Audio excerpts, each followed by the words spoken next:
जय हिंद दोस्तों। आज के इस इंपॉर्टेंट लेक्चर में हम सभी डिस्कस करने वाले हैं 31 अक्टूबर 2025 के करेंट अफेयर्स को। तो आप इस पूरे लेक्चर को बहुत ही ध्यान से लास्ट तक जरूर देखिएगा। लास्ट में आपसे एक क्वेश्चन पूछा जाएगा जिसका आंसर कमेंट बॉक्स में बताना है। तो चलिए आज के पहले और इंपॉर्टेंट क्वेश्चन को डिस्कस करते हैं। तो पहला क्वेश्चन है, ग्लोबल फायर पावर इंडेक्स 2025 में पहले स्थान पर कौन है? आंसर हो जाएगा अमेरिका। तो अभी जो ग्लोबल फायर पावर इंडेक्स जारी किया गया है उसमें अमेरिका पहले स्थान पर है। दोस्तों, इस इंडेक्स में यह बताया गया है कि किस देश की सेना कितनी मजबूत है। तो अमेरिका की सेना सबसे मजबूत है ग्लोबल फायर पावर इंडेक्स 2025 के अनुसार। दोस्तों, इस इंडेक्स को ग्लोबल फायर पावर नामक संस्था के द्वारा जारी किया जाता है। इस इंडेक्स में विश्व की सैन्य क्षमताओं की तुलना की जाती है। तो अभी इसमें 145 देशों को शामिल किया गया था, जिसमें दोस्तों अमेरिका टॉप पर रहा है। ग्लोबल फायर पावर इंडेक्स में शक्ति, टेक्नोलॉजी, जनशक्ति, रक्षा व्यय यानी कि कितना डिफेंस पर खर्च हो रहा है, इन सभी के आधार पर रैंक जारी की जाती है। तो दुनिया की सबसे शक्तिशाली सेना वाले देशों की बात करें तो अमेरिका टॉप पर है, फिर रूस और चाइना संयुक्त रूप से दूसरे नंबर पर है, फिर चौथे नंबर पर भारत है, पांचवें नंबर पर साउथ कोरिया है। तो ये आपको टॉप 5 जरूर याद रखने हैं। कुछ इंपॉर्टेंट इंडेक्स डिस्कस करते हैं जो हाल फिलहाल में जारी किए गए हैं। तो ग्लोबल पेंशन इंडेक्स 2025 में भारत 52वें और नीदरलैंड पहले स्थान पर रहा है। 2025 के ग्लोबल हंगर इंडेक्स में भारत 123 देशों में 102वें स्थान पर रहा है। हैनले पासपोर्ट इंडेक्स 2025 में जो अभी अक्टूबर में जारी किया गया था, इसमें सिंगापुर टॉप पर और भारत 85वें स्थान पर रहा है। वैश्विक नवाचार सूचकांक 2025 में भारत 38वें स्थान पर पहुंचा है, जबकि पहले स्थान पर स्विट्जरलैंड है। NIRF रैंकिंग 2025 में पहला स्थान IIT मद्रास को प्राप्त हुआ है। वैश्विक शांति सूचकांक 2025 में आइसलैंड पहले और भारत 115वें स्थान पर है। ऊर्जा दक्षता सूचकांक 2024 में पहला स्थान महाराष्ट्र को हासिल हुआ है। तो ये सभी पॉइंट आप नोट कर लें। अगले क्वेश्चन की तरफ बढ़ते हैं। काफी इंपॉर्टेंट क्वेश्चन है, राष्ट्रीय एकता दिवस कब मनाया जाता है, यानी नेशनल यूनिटी डे कब सेलिब्रेट किया जाता है? आंसर हो जाएगा 31 अक्टूबर को। तो हर साल 31 अक्टूबर को राष्ट्रीय एकता दिवस मनाया जाता है और यह दिवस सरदार वल्लभ भाई पटेल के जन्म दिवस पर मनाया जाता है। तो राष्ट्रीय एकता दिवस 31 अक्टूबर को मनाया जाता है, इस बात को आप जरूर याद रखिएगा। इसका उद्देश्य है देश की एकता, अखंडता, सुरक्षा को बनाए रखने की प्रतिज्ञा लेना। इसका पहला आयोजन यानी राष्ट्रीय एकता दिवस पहली बार 2014 में मनाया गया था। बात करते हैं सरदार वल्लभ भाई पटेल जी की। तो इनका पूरा नाम है वल्लभ भाई झाबेर भाई पटेल। इनका जन्म होता है 31 अक्टूबर 1875 को नाडियाड, गुजरात में, और इनकी मृत्यु हुई थी 15 दिसंबर 1950 को मुंबई में। दोस्तों, इन्हें हम सभी लौह पुरुष के नाम से भी जानते हैं। ये भारत के पहले उप प्रधानमंत्री और पहले गृह मंत्री थे। 562 रियासतों का एकीकरण इन्होंने किया था और भारत को एकजुट किया था। इसके अलावा दोस्तों, भारतीय प्रशासनिक सेवा की जो नींव है इन्हीं के द्वारा रखी गई थी। बारदौरी सत्याग्रह जो कि 1928 में हुआ था, उसका सफल नेतृत्व किसने किया था? सरदार वल्लभ भाई पटेल जी ने। दोस्तों, स्टैच्यू ऑफ यूनिटी किसका स्टैच्यू है? सरदार वल्लभ भाई पटेल जी का। और ये दुनिया की सबसे ऊंची प्रतिमा है जिसकी ऊंचाई है 182 मीटर। ये केवड़िया गुजरात में स्थित है, नर्मदा नदी के किनारे है, इस बात को भी आप याद रखिएगा। इसका उद्घाटन किया गया था 31 अक्टूबर 2018 को। तो ये सारे इंपॉर्टेंट पॉइंट आप नोट कर लें। अगला क्वेश्चन डिस्कस करते हैं, कल्याण सिंह नगर किस राज्य का 76वां जिला बनेगा? तो दोस्तों, उत्तर प्रदेश को अब एक नया जिला मिलने जा रहा है जिसका नाम होगा कल्याण सिंह नगर। तो इसकी पुष्टि अभी हाल ही में उत्तर प्रदेश के चीफ मिनिस्टर योगी आदित्यनाथ जी के द्वारा की गई है कि आने वाले समय में उत्तर प्रदेश में एक नया डिस्ट्रिक्ट बनेगा जिसका नाम होगा कल्याण सिंह नगर। तो उत्तर प्रदेश के पूर्व मुख्यमंत्री कल्याण सिंह के सम्मान में ये जिला बनाया जा रहा है। इसका नाम क्या होगा? कल्याण सिंह नगर। यह राज्य का 76वां जिला होगा जिसे अलीगढ़ के अतरौली और गंगरी तहसील और बुलंदशहर की डिबाई तहसील को अलग करके बनाया जाएगा। आपको ये जरूर याद रखना है कि किस जिले से कौन सी तहसील निकाली जाएगी, जिसको मिलाकर के कल्याण सिंह नगर जिला बनाया जाएगा। उत्तर प्रदेश की बात हुई है तो उत्तर प्रदेश के बारे में आपको याद रखना है कि लखनऊ इसकी राजधानी है। आनंदीबेन पटेल यहाँ की गवर्नर है। योगी आदित्यनाथ जो कि बीजेपी के हैं, तो ये वर्तमान में चीफ मिनिस्टर हैं। यहाँ पर राष्ट्रीय उद्यान है दुधवा राष्ट्रीय उद्यान। प्रमुख नृत्य है कथक और रासलीला। राज्य पशु है यहाँ का दलदली हिरण या बारहसिंगा। राज्य पक्षी है सारस क्रेन और राजकीय वृक्ष है अशोक। तो ये सारे इंपॉर्टेंट पॉइंट आप जरूर नोट करें। नेक्स्ट क्वेश्चन है कोटडा भाड़ली किस राज्य में स्थित है जहां 4000 साल पुराना हड़प्पा कालीन सराय मिला है? आंसर हो जाएगा गुजरात। तो गुजरात के कोटडा भाड़ली नामक स्थान पर 4000 साल पुराना हड़प्पा काल के समय का एक सराय मिला है। अच्छा, सराय क्या होता है? तो सराय एक ऐसा स्थान होता है जहां पर यात्री रुकता है, आराम करता है, भोजन वगैरह करता है, तो ऐसे स्थान को सराय बोलते हैं। तो 4000 साल पुराना एक सराय मिला है गुजरात के कोटडा भाड़ली नामक स्थान पर। ठीक है दोस्तों, गुजरात के कोटडा भाड़ली में 4000 साल पुराना हड़प्पा कालीन सराय मिला है और ये कच्छ जिले में स्थित है। इसकी खोज डेक्कन कॉलेज पुणे और symbiosis school for liberal art की टीम के द्वारा की गई है। इसकी विशेषताएं क्या है, यानी कि ये जो सराय मेला है यहाँ पर विशेषताएं क्या है? तो यह एक किलाबंदी ग्रामीण पड़ाव था, यानी कि चारों तरफ से ये बंद था और यहाँ पर जो ग्रामीण लोग थे वो आकर के आराम करते थे। व्यापारियों के रहने, खाने, जानवरों के लिए आश्रय और सुरक्षा की सुविधा थी। लंबी दूरी तय करने वाले व्यापारी यहाँ कारवा के साथ रुकते थे। यह खोज भारत के सबसे पुराने ज्ञात कारवा सराय मानी जा रही है, यानी कि यहाँ पर सबसे पुराना सराय माना जा रहा है कि ये सबसे पुराना सराय है। देखिए कुछ प्रमुख हड़प्पा स्थल डिस्कस करते हैं। जैसे हड़प्पा की बात करें तो ये पंजाब पाकिस्तान में स्थित है। मोहनजोदारो सिंध पाकिस्तान में है। धौलावीरा गुजरात के कच्छ जिले में है। कालीबंगन राजस्थान में है। लोथल गुजरात में। राखीगढ़ी हरियाणा में। चनहूदड़ो ये सिंध पाकिस्तान में है और गनबेरी वाला ये पंजाब पाकिस्तान में। और इसके अलावा सुद कांगेडोर बलूचिस्तान प्रांत पाकिस्तान में है और आलमगीरपुर उत्तर प्रदेश में स्थित है। तो ये हड़प्पा स्थल आपसे पूछ लिए जाते हैं कि ये वर्तमान में कहाँ पर है। नेक्स्ट क्वेश्चन है हाल ही में फाइंडिंग होम अगेन नामक उपन्यास को किसने लॉन्च किया है? आंसर हो जाएगा ऋचा शर्मा। तो ऋचा शर्मा का एक उपन्यास है जिसका नाम है फाइंडिंग होम अगेन, तो इसको उन्होंने हाल ही में लॉन्च किया है। यह उपन्यास विस्थापन और शहरी अकेलेपन से होने वाली भावुक उथल पुथल के विषय पर आधारित है। इसमें यह बताया गया है कि लोग किस प्रकार से विस्थापित होते हैं और शहरों में किस प्रकार से अकेलापन है, इस विषय के बारे में इस उपन्यास में बताया गया है। इसे न्यू वॉइस प्रेस ने पब्लिश किया है। ऋचा शर्मा की बात करें तो यह मूल रूप से अरुणाचल प्रदेश की रहने वाली है। चलिए दोस्तों कुछ बुक्स एंड ऑथर डिस्कस करते हैं। तो they will suit you madam पुस्तक को लिखा है बरिंदर बाबेजा ने। डिफरेंट वट नो लेस को लिखा है अनुपम खेर ने। Mother Mary come to me को लिखा है अरुंधति रॉय ने। The Chola tigers avengers of Somnath को लिखा है अमीश त्रिपाठी ने। द कॉन्शियस नेटवर्क को लिखा है सगाटा श्रीनिवास राजू ने। A tree ties for the remarkable Rohit को लिखा है आर कौशिक ने। शेक्सपियर पर आधारित पुस्तक अभी हाल ही में लिखी है B.S. रवि ने। जनता की कहानी मेरी आत्मकथा पुस्तक को लिखा है बंडारू दत्तात्रेय ने। अगला क्वेश्चन है साइबर अपराध के खिलाफ संयुक्त राष्ट्र कन्वेंशन पर कितने देशों ने हस्ताक्षर किए हैं? आंसर हो जाएगा 72। तो दोस्तों 72 देशों ने साइबर अपराध के खिलाफ संयुक्त राष्ट्र कन्वेंशन पर हस्ताक्षर किए हैं और ये हस्ताक्षर किए गए हैं वियतनाम के हनोई शहर में। इसलिए इस कन्वेंशन को हनोई कन्वेंशन भी कहा जाएगा।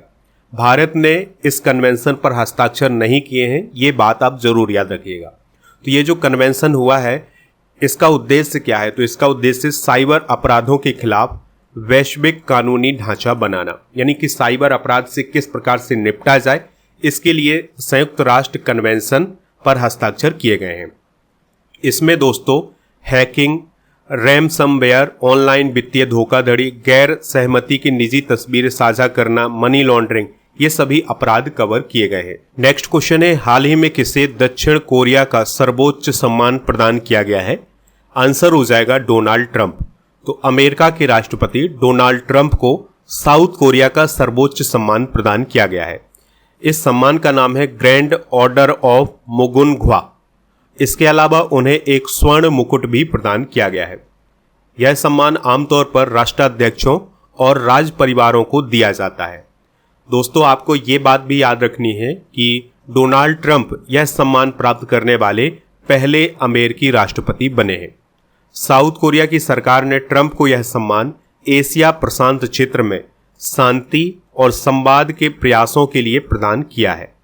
हाल ही में इजराइल ने भी अपना सर्वोच्च नागरिक सम्मान presidential medal of honour Donald Trump को प्रदान किया है। तो ये 2 पॉइंट आपको याद रखने हैं कि साउथ कोरिया और इजराइल, इन दोनों देशों ने हाल ही में डोनाल्ड ट्रंप को अपना सर्वोच्च सम्मान प्रदान किया है।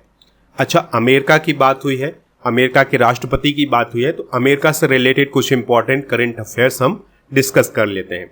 तो अमेरिका भी हाल ही में यूनेस्को से बाहर हो गया है। एलन मस्क ने अमेरिका पार्टी नाम की एक नई राजनीतिक पार्टी बनाई है। मैक्सिको ने फाइनल में अमेरिका को हराकर 10वां गोल्ड कप जीता है, जो कि फुटबॉल से रिलेटेड था। अंग्रेजी को अमेरिका की आधिकारिक भाषा घोषित किया गया है। तुलसी गाबार्ड अमेरिका में नेशनल इंटेलिजेंस डायरेक्टर बनी है। अमेरिका पेरिस जलवायु समझौते, WHO और UNHRC से भी अलग हो गया है। टिकटॉक की सर्विस अमेरिका में बंद कर दी गई है। अमेरिकी राष्ट्रपति डोनाल्ड ट्रंप ने रक्षा विभाग का नाम बदलकर युद्ध विभाग यानी डिपार्टमेंट ऑफ वार कर दिया है। अगला क्वेश्चन है, हाल ही में किस क्रिकेटर को नाइटहुड की उपाधि दी गई है? तो नाइटहुड की उपाधि यूनाइटेड किंगडम में दी जाती है। तो इंग्लैंड के एक क्रिकेटर थे जेम्स एंडरसन, तो उन्हें हाल ही में नाइटहुड की उपाधि प्रदान की गई है। दोस्तों, जो जेम्स एंडरसन थे ये इंग्लैंड के महानतम गेंदबाज थे, तेज गेंदबाज थे। तो उनके क्रिकेट में योगदान के लिए उन्हें नाइटहुड की उपाधि दी गई है। एंडरसन की बात करें तो उनके नाम 704 विकेट थे और वह मुथैया मुरलीधरन और सैन वॉर्न के बाद कुल मिलाकर के तीसरे स्थान पर रहे हैं। अगला क्वेश्चन है, 8वें वेतन आयोग की अध्यक्ष कौन बनी है? आंसर हो जाएगा रंजना प्रकाश देसाई। तो दोस्तों, रंजना प्रकाश देसाई को 8वें वेतन आयोग का अध्यक्ष बनाया गया है। अब हम समझते हैं कि ये वेतन आयोग क्या होता है। तो वेतन आयोग एक सरकारी समिति होती है जो केंद्रीय कर्मचारियों और पेंशन भोगियों के वेतन, भत्तों और पेंशन की समीक्षा करके सुधार की सिफारिश करती है। इसका गठन भारत सरकार के द्वारा हर 10 साल में किया जाता है।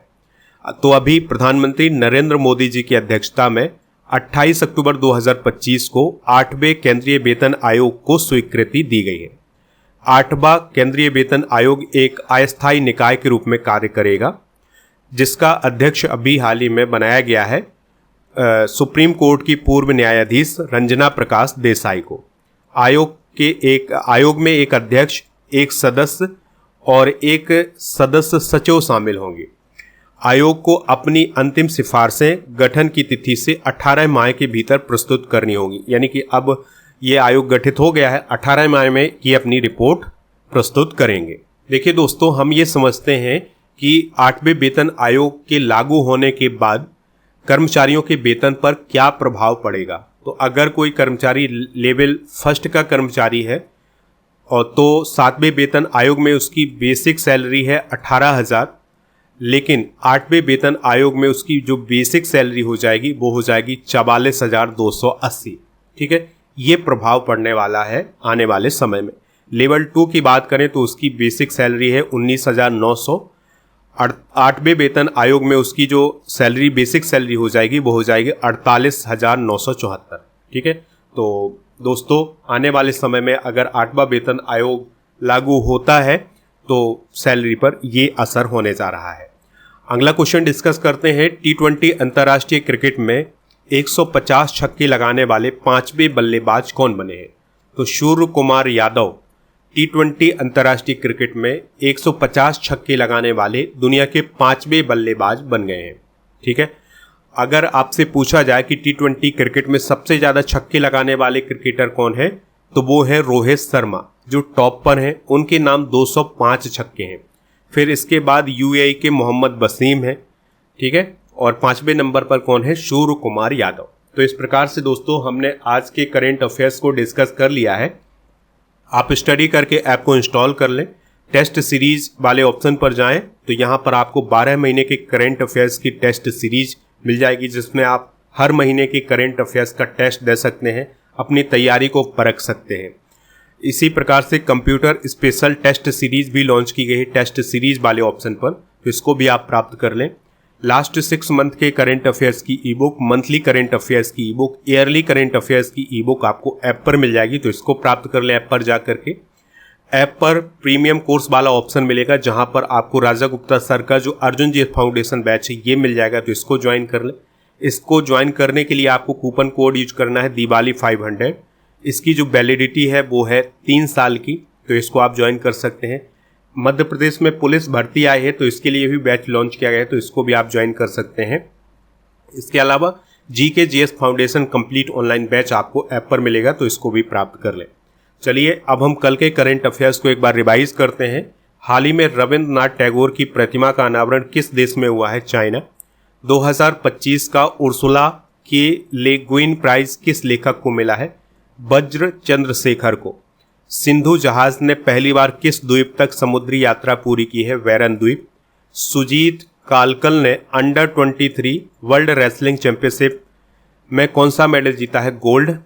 हाल ही में भारत की किस कंपनी ने रूस की UAC कंपनी के साथ SJ-100 विमान बनाने का समझौता किया है, HAL। 2025 Mexico city grand prix किसने जीती है, लैंडो नॉरिस ने।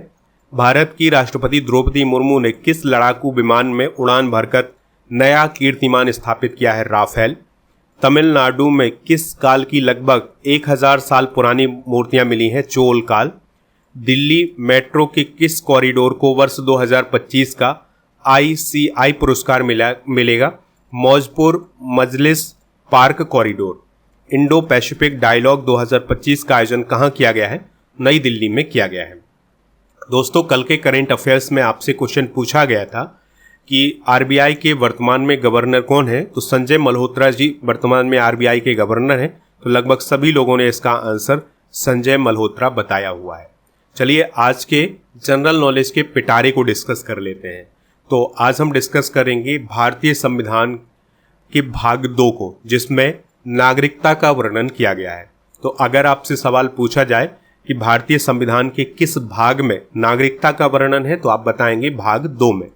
और किस अनुच्छेद से किस अनुच्छेद तक नागरिकता का वर्णन है, तो अनुच्छेद 5 से लेकर 11 तक नागरिकता का वर्णन है। तो चलिए 5 से लेकर 11 तक के अनुच्छेद को डिस्कस करते हैं कि किस अनुच्छेद में क्या है।